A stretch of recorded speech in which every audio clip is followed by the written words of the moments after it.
បើយើងមិនចេះស្រៈផងតើយើងអាចអានពាក្យទាំងនេះបានយ៉ាងដូចម្តេចវីដេអូនេះបង្ហាញអ្នកនៅស្រៈមួយប្រភេទទៀតនៃការប្រកបពាក្យនៅក្នុងភាសាអង់គ្លេស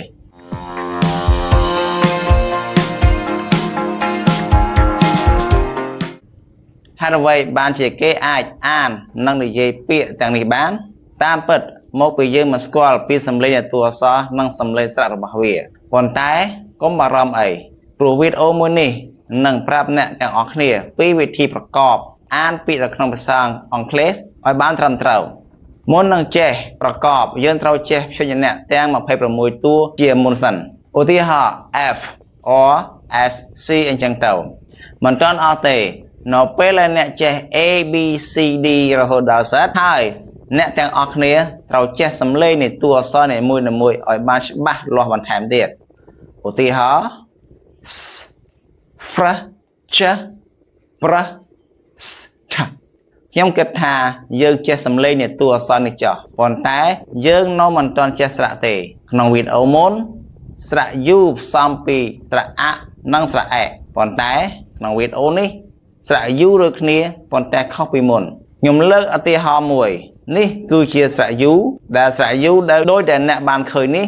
សំចេញពីស្រៈអនិងស្រៈអស្រៈអនិងស្រៈអបញ្ចូលគ្នាបង្កើតបានជាស្រៈ U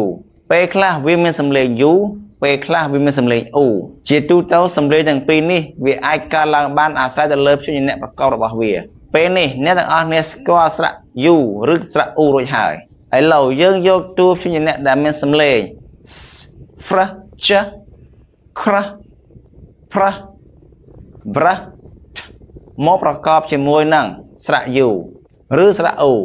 យើងបានសំឡេងដោយពាក្យនេះ Fr Oat Fruit Fruit Fruit Fr Oat Fruit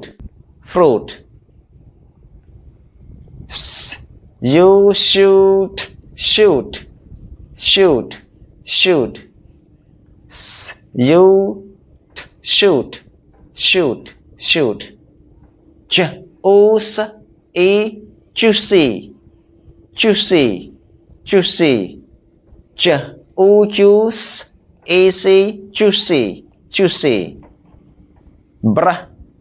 O Bruce Bruce Bruce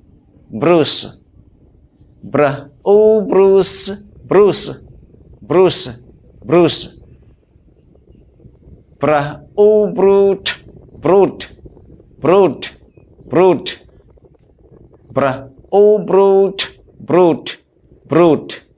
បន្ទាប់ពីហាត់អានពាក្យជាមួយខ្ញុំរួចហើយឥឡូវដល់វេនអ្នកទាំងអស់គ្នាហាត់អានពាក្យទាំងនេះឡើងវិញដល់ខ្លួនឯងតើចាប់ផ្ដើម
សម្រាប់ការរៀនជាមួយនឹងការប្រកបស្រៈ U តាំងពីដើមរហូតដល់ចប់ក្នុងវីដេអូនេះខ្ញុំរំពឹងទុកថាអ្នកទាំងអស់គ្នា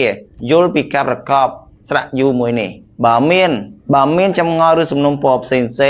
សូមទុកនៅខមមិនខាងក្រោម